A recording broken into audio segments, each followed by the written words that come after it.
The year was 1980. Funky Town by Lip Sync was grooving on the radio. The Empire Strikes Back stunned audiences in theaters. And Dallas had everyone asking, who shot JR?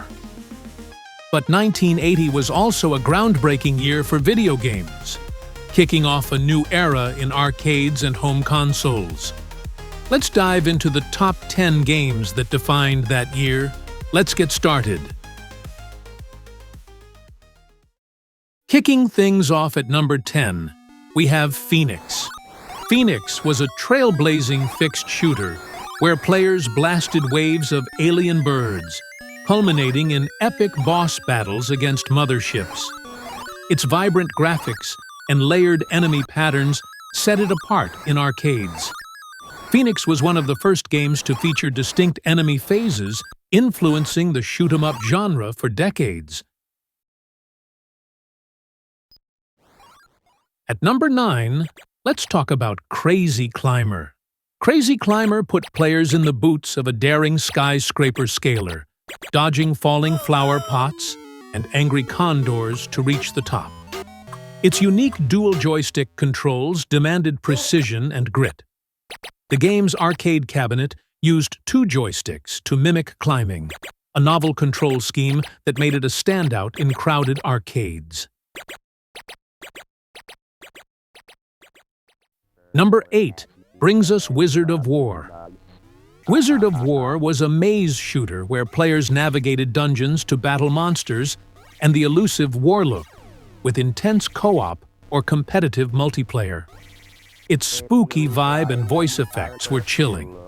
The game's synthesized speech, like "Beware, I am the Wizard of War," was a rare and eerie feature for 1980 arcades.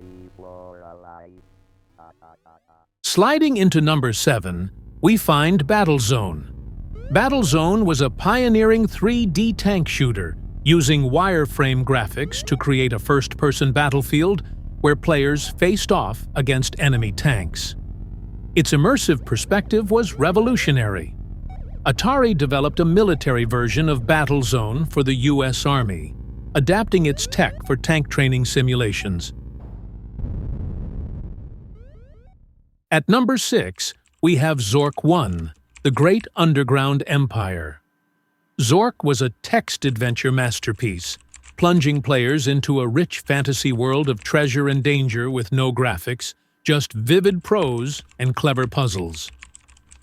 It defined early PC gaming. The game was born from MIT's mainframe computers, where its creators split a massive project into 3 parts, making Zork I accessible on home PCs. Number 5 is Berzerk.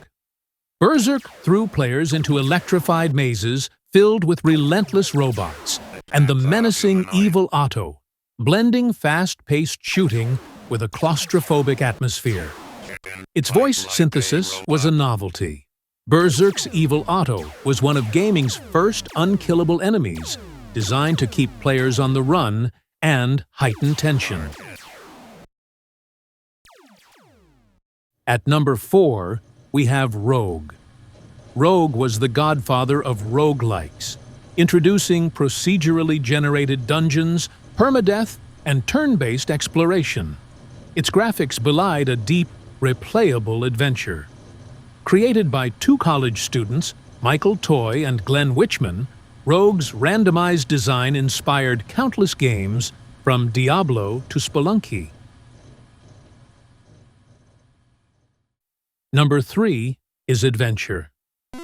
Adventure on the Atari 2600 was a groundbreaking action-adventure where players explored castles, battled dragons, and sought a magical chalice in a pixelated kingdom. It pioneered the genre. The game hid gaming's first Easter egg, a secret room with creator Warren Robinette's name, defying Atari's policy of not crediting developers. At number 2, we have Missile Command. Missile Command was an intense arcade classic where players defended cities from a barrage of missiles with strategic, cursor-based targeting. Its Cold War themes hit hard in 1980.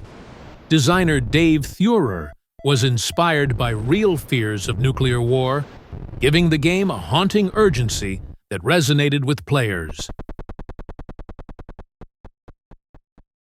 And finally, at the top spot, number 1 is Pac-Man.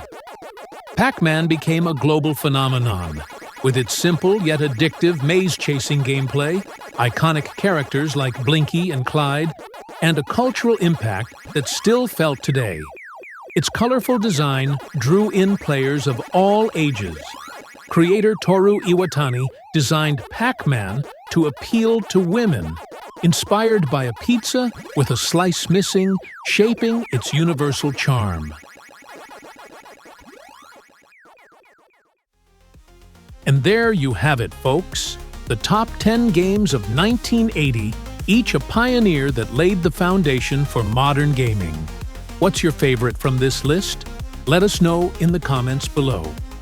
If you enjoyed this trip down memory lane, smash that like button and don't forget to subscribe. Up next, 1981.